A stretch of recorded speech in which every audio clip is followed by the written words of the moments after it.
Very good morning everyone. पिछली class में हम लोगों ने फिश के फिजियोलॉजी, उसके एक्सक्रीशन, उसके ऑस्मो रेगुलेशन वगैरह के रिगार्डिंग बात करी थी। ठीक है, ऑस्मो रेगुलेशन से क्वेश्चन भी आया था और उस क्वेश्चन को आज हम लोग डिस्कस करेंगे। ठीक, आज की क्लास में हम लोग कार्ब ब्रीडिंग और हैचरीज के रिगार्डिंग बात करेंगे। हैचरी भाई क्या होता है, ये हैचरीज वगैरह, ठीक है, सब समझते हैं। कार्ब ब्रीडिंग से पहले हम लोग कुछ इंपॉर्टेंट टर्म्स देख लेते हैं। भाई कुछ टर्म्स होते हैं यहाँ पे जो पूछ लिए जाते हैं, जैसे कि ये वाला टर्म है। ठीक है, तो भाई फिशेज हम लोग को कंप्लीट करनी है। ठीक है, हमने जो फिशरीज का पहला और दूसरा सेशन लिया था, थोड़ी तबीयत नहीं सही थी, उतना इफेक्टिव नहीं हुआ था, पर थर्ड सेशन एकदम सही था जैसा होना चाहिए, और फोर्थ सेशन भी कोशिश होगी एकदम सही होना चाहिए। ठीक, पहला जो क्वेश्चन है ये है, कुछ टर्म्स के रिगार्डिंग यहाँ पे क्वेश्चन बन जाते हैं, है ना। आपका जो हम लोग स्टार्टिंग के दो क्वेश्चन देखेंगे वो कुछ टर्म्स के रिगार्डिंग होंगे, उसके बाद हम लोग कार्ब ब्रीडिंग के ऊपर आएंगे। पहला क्वेश्चन कह रहा है कि कुछ फिशेज होती है जो पूरी लाइफ में सिर्फ एक ही बार रिप्रोड्यूस करेगी और रिप्रोड्यूस करने के बाद उसकी डेथ हो जाएगी। ठीक है, क्या कह रहा है, fish that reproduce only once and die soon after spawning. Spawning मतलब फिश क्या कर रही है, फिश गैमेट्स रिलीज कर रही है या फिर फिश एग दे रही है। जब फिश एग रिलीज करती है तो उसी प्रोसेस को स्पॉनिंग कहा जाता है। तो कुछ फिशेज होती हैं इटियोरोपेरस, मतलब जो लाइफ में हमारी ही तरह मल्टीपल टाइम ब्रीडिंग करती है, जो लाइफ में कई बार क्या करती हैं, ब्रीडिंग करती हैं। मोस्ट ऑफ द फिशेज, ज़्यादातर फिशेज क्या हैं, इटियोरोपेरस होती हैं। ठीक, फिर कुछ फिश होती हैं सेमेलोपेरस। व्हाट इज सेमेलोपेरस, जो फिशेज लाइफ में सिर्फ वंस ब्रीड करेंगी, एक ही टाइम ब्रीड करेंगी, एक ही टाइम ये क्या करेंगी, एग्स को रिलीज करेंगी और उसके बाद इसकी डेथ हो जाएगी। ठीक है, कुछ फिशेज तो ऐसी भी होती हैं जो थाउजेंड्स ऑफ किलोमीटर माइग्रेट करती है, और अगर उस माइग्रेशन में वो जिंदा बच गई तो फिर फाइनली जाके वो ब्रीड करेगी, और ब्रीड करने के बाद उसकी डेथ हो जाएगी। पूरी लाइफ ही उसकी जो है वो ब्रीडिंग के ऊपर ही चलती है कि भाई ब्रीडिंग करनी है, बस पैदा हुए, थोड़े से बड़े हुए और स्विम करना स्टार्ट कर दिया उन्होंने कि हमें बस ब्रीडिंग के लिए अब जाना है, बहुत दूर जाना है। दो टर्म और हैं यहाँ पे, एक है क्या, गोनोक्रिस्टिक। गोनोक्रिस्टिक मतलब होता है जब मेल एंड फीमेल दोनों अलग अलग फीमेल, अलग अलग फिशेज होंगी। ठीक है, कि मेल फीमेल हम बोलेंगे ये वाली और फीमेल फिश हम बोलेंगे ये वाली। ठीक है, क्योंकि फिशेज के अंदर एक और चीज़ देखने को मिलती है जिसको हम कहते हैं क्या, हर्माफ्रोडाइट। हर्माफ्रोडाइट ये कंडीशन भी देखने को मिलती है। मतलब जैसे कि प्रोटोगाइनस है, ये फिश जब पैदा हुई थी तो ये थी फीमेल। ठीक है, और ये आपकी बड़ी होते होते कन्वर्ट हो जाती है मेल में। इसके अलावा प्रोटो एंड्री कंडीशन भी देखने को मिलती है। प्रोटो एंड्रस मतलब जब फिश ये पैदा हुई थी ये थी मेल, और बड़ी होते होते ये कन्वर्ट हो गई फीमेल में। तो ये चीज़ें भी जो हैं फिश के अंदर देखने को मिलती है। तो यहाँ कुछ भाई इंपॉर्टेंट टर्म्स है, इटियोरोपेरस क्या होता है पता है आपको, सेमेलोपेरस क्या होता है पता है आपको, गोनोक्रिस्टिक क्या होता है पता है आपको, और आपको हर्माफ्रोडाइट के बारे में भी पता है। तो इसका राइट आंसर जो है वो बी ऑप्शन होगा। ठीक है, तो देखो आप चाहो तो इसके आंसर्स को कहीं पे लिख सकते हो, कमेंट में भी लिख सकते हो, कोई डाउट होगा आप बिल्कुल कमेंट में लिखो। ठीक है, अब उसको हम लोग नेक्स्ट क्लास में क्या करेंगे, उसको डिस्कस करने का कोशिश करेंगे। ठीक, अब एक क्वेश्चन और है जहाँ पे हम लोग फिश की लाइफ साइकिल के बारे में भी थोड़ा सा देख लेते हैं। ठीक है, ये दो क्वेश्चन जो है ये थोड़े से आपके क्या है, आपका एक हो गया उसके रिप्रोडक्शन के रिगार्डिंग, एक हो गया उसकी लाइफ साइकिल के रिगार्डिंग। अब इसके बाद हम लोग कार्ब ब्रीडिंग स्टार्ट करेंगे। अब यहाँ कह रहा है, at which stage does the fish have a yolk sac for nutrition and lacks a mouth. देखो क्वेश्चन समझ लो क्या कह रहा है। क्वेश्चन कह रहा है कि भाई फिश की लाइफ साइकिल में एक कोई स्टेज आएगा, उस स्टेज में इसके पास इसका माउथ नहीं होगा। इसका क्या होगा, इसका माउथ, इसका मुंह अभी नहीं बना है, पर इसके पास क्या है, एक यॉक शेक है। ठीक है, और इसी यॉक शेक से ये फिश क्या करेगा, न्यूट्रिशन ड्राइव करता रहेगा। भाई अगर यॉक शेक भी नहीं होता तो फिश मर जाता बेचारा बिना न्यूट्रिशन के। लार्वी है, छोटा सा लार्वी है। ठीक है, क्या है, लार्वी है। ठीक है, तो फिश की लाइफ साइकिल में टोटल होती हैं 6 स्टेजेस। फर्स्ट स्टेज आएगी उसकी एग, और सेकेंड स्टेज आती है लार्वी, और ये जो स्टेज है ये लार्वी ही है। ठीक है, अब आपको कि सर लार्वी तो ऑप्शन में नहीं दिख रहा, ठीक है, हैचलिंग तो दिख रहा है। लार्वी को ही हम लोग हैचलिंग भी कह देते हैं। ठीक, तो याद रखना लार्वी या हैचलिंग फिश की वो स्टेज है जब उसके पास यॉक शेक प्रेजेंट होगा। तो 6 स्टेजेस क्या क्या हैं भाई, पहली स्टेज हो गई एग, सबसे पहले फिश ने दिया एग, फर्स्ट स्टेज। ठीक है, एम्ब्रियो एग के अंदर ही होते हैं, एम्ब्रियो कोई अलग स्टेज नहीं है। फर्स्ट स्टेज एग हो गई। सेकेंड स्टेज क्या हो गई, एग से निकलेंगे क्या, एग जब हैच करेगा तो उससे निकलेगी लार्वा, या फिर उसी को हम बोलते हैं हैचलिंग बोलते हैं। और इस हैचलिंग के पास क्या है, इसके पास मुंह नहीं है बट इसके पास यॉक शेक प्रेजेंट होगा। ठीक है, 2-3 दिन तक इससे न्यूट्रिशन ड्राइव करेगा और इतने में पूरा यॉक शेक खत्म हो जाएगा।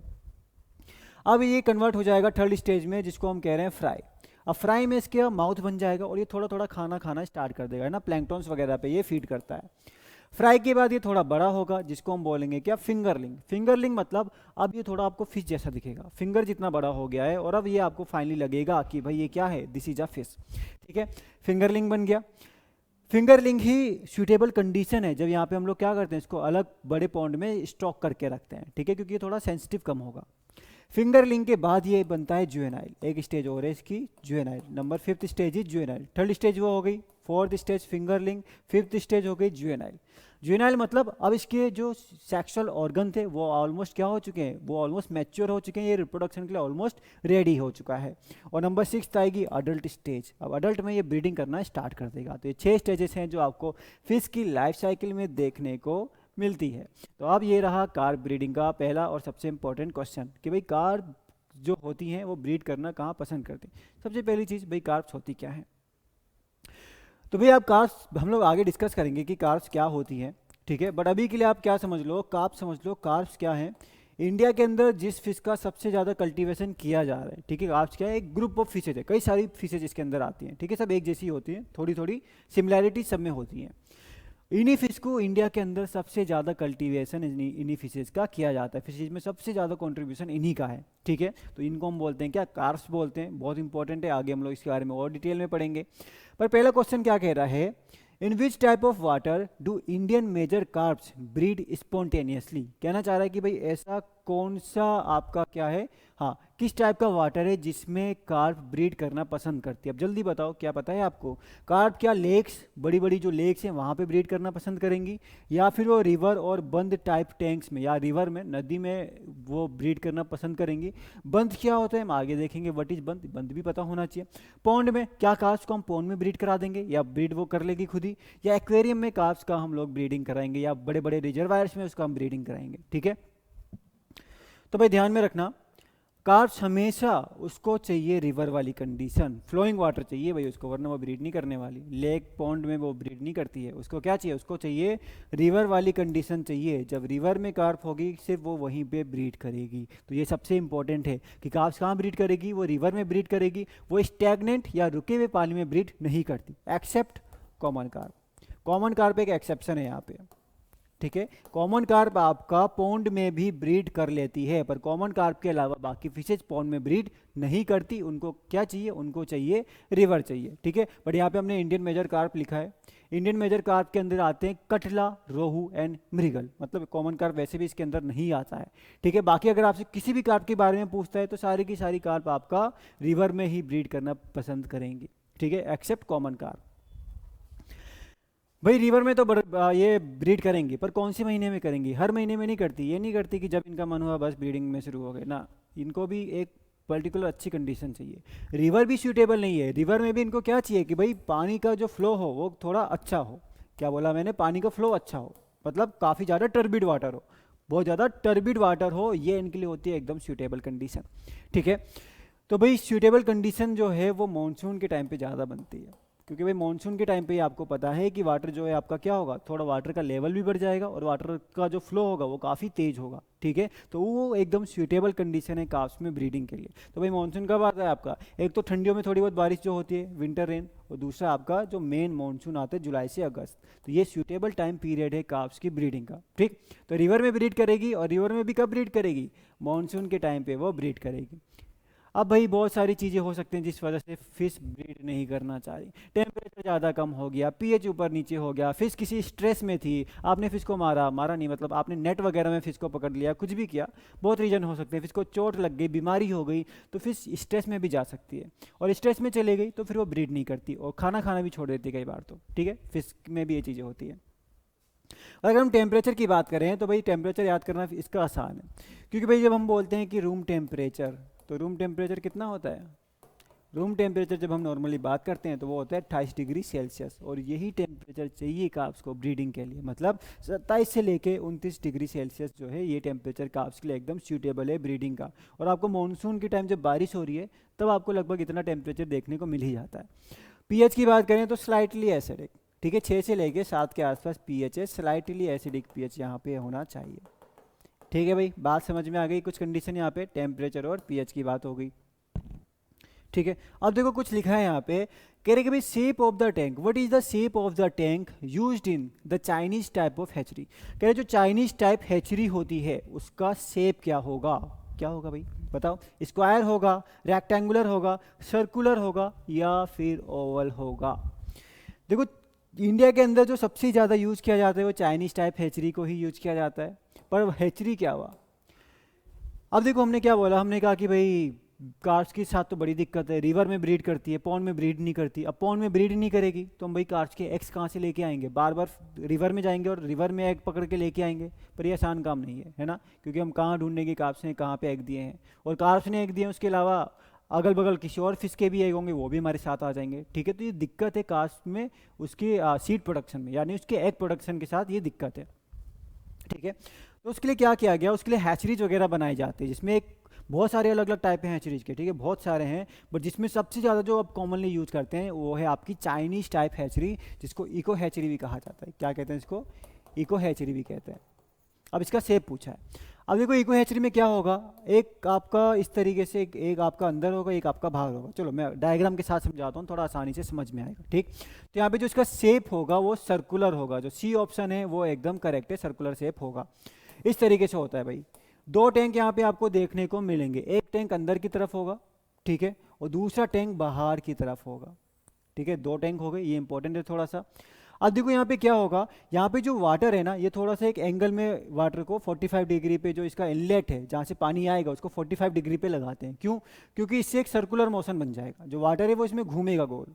वाटर क्या करेगा, इसमें गोल गोल घूमेगा, और गोल गोल घूमेगा तो थोड़ी रिवर वाली कंडीशन जो है ये बहुत अच्छी यहाँ पे जनरेट हो जाती है। ठीक है, रिवर वाली कंडीशन जनरेट हो गई तो एक तो कार्प यहाँ पे ब्रीड कर जाएंगी, उनके एग्स वगैरह जो हैं, हम क्या करते हैं, हमने कार्प्स की ब्रीडिंग करा ली किसी और पॉन्ड में, किसी और हैचरी में ब्रीडिंग करा ली। ब्रीडिंग कराने के बाद उसके एग लेके आते हैं, और ये जो आपका सेंटर वाला टैंक है इसमें डाल देंगे उसके एग। ये जो सेंटर वाला टैंक है इसमें नीचे नेट लगा होता है, इस तरीके से इसमें नीचे पूरा मैश पूरा नेट लगा होगा। ठीक है, इसके अंदर नेट लगा है। अब एग हमने यहाँ डाले, एग यहाँ पे धीरे धीरे कुछ टाइम में इनको एग को भी एकदम रिवर वाली कंडीशन बढ़िया सी मिल गई। कुछ टाइम में एग कर जाएंगे हैच, और इनसे निकले छोटे छोटे लार्वा, और ये लार्वा क्या करेंगे, वाटर के फ्लो के साथ बाहर वाले टैंक में आ जाएंगे। ये लार्वा छोटे छोटे बाहर वाले टैंक में आ जाएंगे।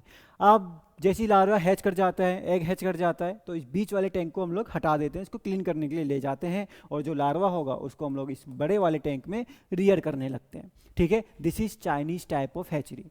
ठीक है, तो इतना पता हो गया, सर्कुलर टैंक होता है, रिवर वाली कंडीशन एक छोटी सी जगह में हमने क्या कर दी, बना दी यहाँ पे।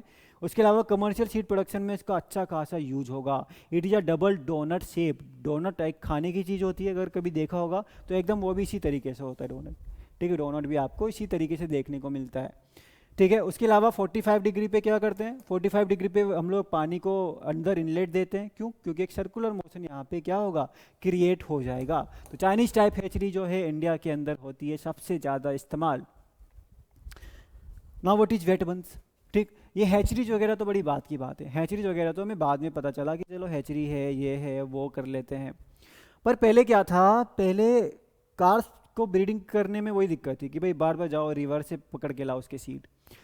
अब यहाँ पे एक बंगाल में एक आदमी था, उसने एक चीज़ देखी, उसने देखा कि भाई एक जगह है जिस जगह में बार बार बारिश के टाइम पे पानी इकट्ठा हो जाता है। ठीक है, आप पूरे साल वहाँ पे पानी इकट्ठा रहता है, पर बारिश के टाइम पे क्या होता है, पानी का लेवल बढ़ जाता है। मान लो अगर नॉर्मल ड्राई कंडीशन में इतना पानी था, तो जब बारिश आएगी तो इसका क्या होगा, अगल बगल के एरिया से यहाँ पे पानी भर जाएगा, अगल बगल के एरिया से पानी ड्रेन करेगा और इस पर्टिकुलर एरिया में पानी भर जाएगा। ठीक है, अब इसका लेवल तो बढ़ जाएगा भाई, फिर इसका क्या होगा, लेवल जो है इसका पानी का राइज हो जाएगा, बढ़ जाएगा यहाँ पे। ठीक, तो उसने देखा कि भाई यहाँ से अगल बगल के एरिया जो थोड़ा ऊपर जगह पे थे वहाँ से पानी यहाँ भर के आ रहा है, और पानी क्या है, दूसरे एंड से पानी जो है बाहर की तरफ निकल जा रहा है। ठीक है, अब इसका जो आउटर वाला पोर्शन है ना, ये थोड़ा सा क्या होगा, सेलो होगा, बीच वाला एकदम डीप है, बाहर वाला थोड़ा सेलो है, बहुत ज़्यादा गहरा नहीं है, और यहाँ से जो पानी है वो बाहर की तरफ निकल जा रहा है। उस बंदे ने ये देखा कि भाई ये वाली जो कंडीशन है, जो सेलो एरिया है, यहाँ पे कार्प ब्रीड कर जा रही है। यहाँ पे कार्प क्या कर रही हैं, ब्रीड कर रही हैं, एग प्रोड्यूस कर रही हैं। तो अब भाई अभी तक दिक्कत क्या थी कि भाई रिवर से कार्प के एग लेके आओ, जो बड़ा आफत का काम था। तो ये अब काम आसान हो गया कि जैसे मानसून आया तो आप चाहो तो यहाँ पे क्या करो, कार्प्स देखो गर्मियों के मौसम में कार्प्स बड़े बड़े पॉन्ड में रह रही है। कार्प्स रहने के लिए कहीं भी रह सकती है, रहने के लिए वो पॉन्ड में भी रहेगी पर ब्रीडिंग पॉन्ड में नहीं करेगी, ठीक। तो गर्मियों के केस में वो डीप वाले पोर्शन में रहती है। अब जैसी बारिश होगी, वाटर का फ्लो बढ़ गया, तो उस टाइम पे वो यहाँ पे हल्के जो शैलो रीजन है यहाँ पे आके ब्रीडिंग करने लगती है और एग जो है वो प्रोड्यूस करती है। तो इसी को हम बोलते हैं क्या, वेट बंस। ये नेचुरल है, ठीक है, it is a natural perennial large natural water body with little or no human manipulation. ज़्यादा ह्यूमन का छेड़छाड़ है नहीं यहाँ पे, आपको ये डायरेक्टली नेचुरली देखने को मिलेगा, ठीक है। इसको हम बोलते हैं वेट बंस। और ये जो शैलो एरिया जहाँ पे कार्प ब्रीड करेगी, इसको हम बोलते हैं मोन्स,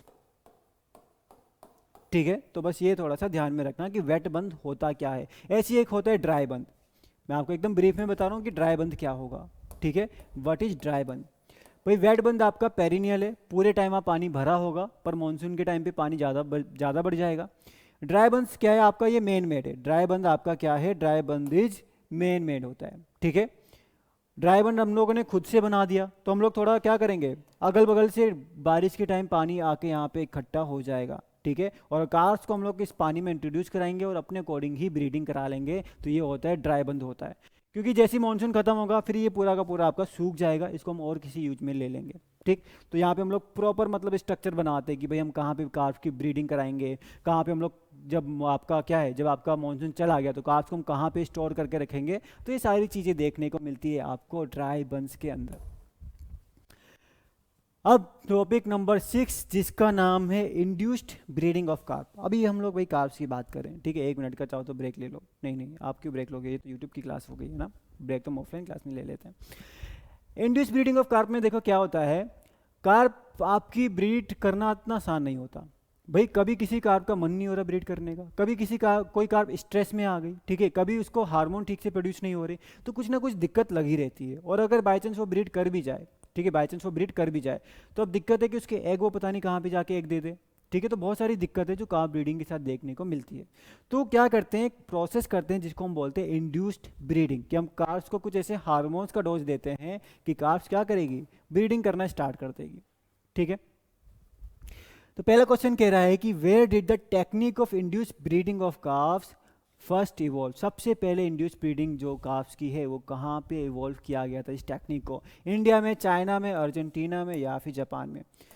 तो भाई यहाँ पे एक साइंटिस्ट थे जिनका नाम था B.A. हुसे, ठीक है। और इन्होंने ही 1930 में अर्जेंटीना में सबसे पहले इस चीज़ को देखा था, ठीक है। सबसे पहले जो प्रोसेस इवॉल्व हुआ है ये कहाँ हुआ है, ये अर्जेंटीना में इवॉल्व हुआ है। किस साइंटिस्ट ने किया है, B.A. हुसे ने किया है।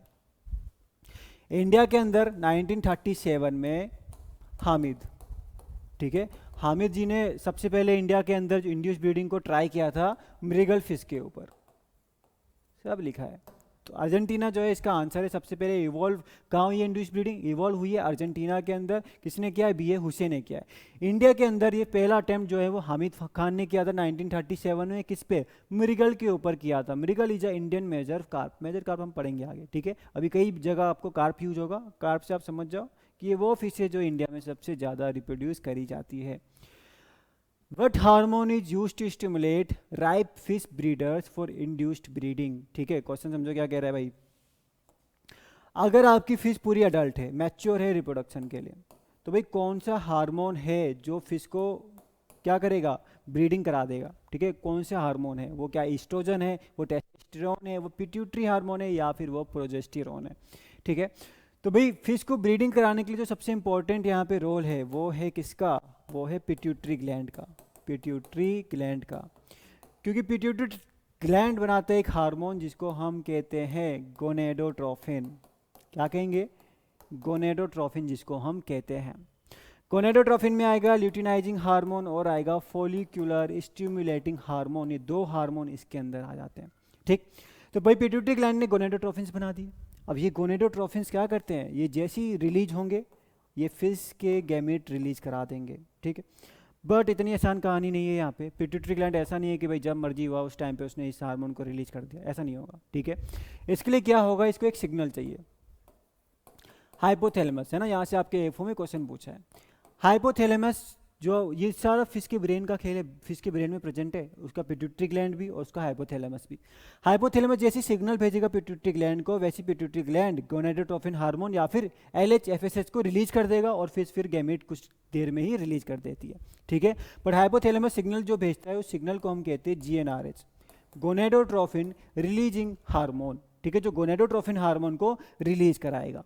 ठीक, समझ में आ गई बात। तो क्वेश्चन यही पूछा था, हाइपोथैलेमस GnRH जो है वो कहाँ से रिलीज होता है, तो GnRH is release from hypothalamus, ठीक है। और ये क्या करेगा, फिश की जो पिट्यूटरी ग्लैंड से हार्मोन बन रहे गोनाडोट्रोपिन उनको रिलीज करा देगा, ठीक है। तो यही आपका पिट्यूटरी हार्मोन का ही जो है इंड्यूस ब्रीडिंग में रोल होता है। तो इस पिट्यूटरी ग्लैंड को फिश से हम लोग क्या करते हैं, पहले एक्सट्रैक्ट करते हैं। जो हमारी फिश एकदम मतलब अब मैच्योर हो चुकी है, हम उसका क्या करते हैं, बेचारी फिश को मारा जाता है, ठीक है। फिश का क्या करते हैं, उसके हेड में, उसके सर में, ये आज के लिए हम लास्ट क्वेश्चन रखेंगे, ठीक है। तो इसको समझ लो एक बार। फिश में हम क्या करेंगे, उसका जो हेड वाला पोर्शन है उसमें हम ड्रिल करते हैं या फिर उसको हम काटते हैं और वहाँ से पिट्यूटरी ग्लैंड को एक्सट्रैक्ट करते हैं। एक्सट्रैक्ट करने के बाद पहला स्टेप क्या है, एक्सट्रैक्ट करें या कलेक्ट कर रहे हैं। फर्स्ट स्टेप इज कलेक्शन, ठीक है। फर्स्ट स्टेप इज कलेक्ट कर लिया हमने, कलेक्शन हो गया। कलेक्शन के बाद हम उसको स्टोर करके रखेंगे। सबसे पहले हमने फिश के सर से उसका पिट्यूटरी ग्लैंड निकाल लिया, ठीक है, बेचारी फिश मर चुकी है, पिट्यूटरी ग्लैंड निकाला, उसको हम अब प्रिजर्व करेंगे अल्कोहल के अंदर, अल्कोहल, ठीक है, अल्कोहल, एब्सोल्यूट अल्कोहल में इसको हम प्रिजर्व करके रखते हैं, ठीक है। अब हम इसे प्रिजर्व क्यों कर रहे हैं, क्योंकि जब भी हमें ब्रीडिंग कराना होगा फिश को तब हम इसका यूज करेंगे। थर्ड स्टेप है इसका एडमिनिस्ट्रेशन, इसका एडमिनिस्ट्रेशन मतलब अब हमने इसको स्टोर करके तो रख लिया, अब मान लो कि अब मतलब जो भी टाइम आ गया, अब हमें क्या चाहते हैं कि अब हम फिश को ब्रीड कराना चाहते हैं। अब हम इस पिट्यूटरी ग्लैंड के इंजेक्शन बना लेंगे जो हमने स्टोर करके रखा था, और हम इसको क्या करेंगे, अब हम इसको फिशेज को लगा देंगे। मेल और फीमेल फिश को लगाया, एक साथ रख दिया और वो ब्रीडिंग कर देंगे, that is known as induced breeding. और इस पूरे प्रोसेस को अपन बोलेंगे क्या, hypophysation. This is known as hypophysation, hypophysation process है, ठीक है। तो इसका ध्यान रखना, व्हाट इज हाइपोफाइजेशन, इसको मैं थोड़ा सा और एक्सप्लेन करूंगा। तो ये वही काम हो रहा है कि भाई फिश को पकड़ा इंडिविजुअल और उसको इंजेक्शन लगा दिया, ठीक है। तो ये फिश के क्या है, ये पेरेंट हैं, अब ये ब्रीडिंग करेंगे, नीचे एग बनेंगे और उन एग का हम लोग क्या करेंगे, उन एग से हम लोग फिर बड़ी बड़ी कार्स बनाएंगे, उनको मार्केट में जाके बेच देंगे, ठीक है। This is your hypophysation. चलो ये वाला क्वेश्चन जो है मैं आपको नेक्स्ट क्लास में कराऊंगा, बट ये भी आपका आसान क्वेश्चन है और ये आपका एफओ में यहाँ से क्वेश्चन आपका पूछा हुआ क्वेश्चन है, ठीक है भाई, समझ में आया। अभी आपका इंड्यूस कार्ब ब्रीडिंग पूरा नहीं हुआ, कुछ क्वेश्चन बच गए, तो इंड्यूस कार्ब ब्रीडिंग पूरा करेंगे। आज की क्लास में वेटलैंड के भी क्वेश्चन फिर से बच गए, ठीक है, वो भी लास्ट में डालेंगे, 3 ही क्वेश्चन है वैसे वो, ठीक है भाई, समझ में आ रही चीज़ें। फिर भी हमने आज जितना पढ़ा उतना आप रेडी करो, फिर वापिस हम लोग इसको कंटिन्यू करेंगे और इस वाले क्वेश्चन के साथ होगी क्लास हमारी स्टार्ट, ठीक है। आंसर पता है तो अभी कर दो, नहीं पता तो हम लोग इसको देखेंगे, ये भी देखेंगे कि भाई इसका क्या यूज है, ये सब मतलब ये क्वेश्चन की हमें ज़रूरत क्यों पड़ गई, ठीक है, क्वेश्चन की ज़रूरत क्यों पड़ गई, इसका यूज क्यों हमने ऐसा किया। चलो जो भी है, चलो अब हम लोग क्या कर रहे हैं, अब हम लोग, ठीक है, अब हम लोग नेक्स्ट क्लास में इसको फिर से कंटिन्यू करेंगे, इसे इंड्यूस ब्रीडिंग के एक आध क्वेश्चन और बचे हैं, उसके अलावा फिर हम यहाँ से आगे बढ़ेंगे और नए नए टॉपिक को करेंगे स्टार्ट। समझ में आती है चीज़ें तो भाई लाइक कर दिया करो और एटलीस्ट शेयर जरूर किया करो, जिसको भी फिशरीज के नोट्स चाहिए, लेक्चर चाहिए, उसके साथ आप इसको शेयर करो, ठीक है। फिर थैंक यू सो मच, आपसे मिलते हैं नेक्स्ट सेशन में।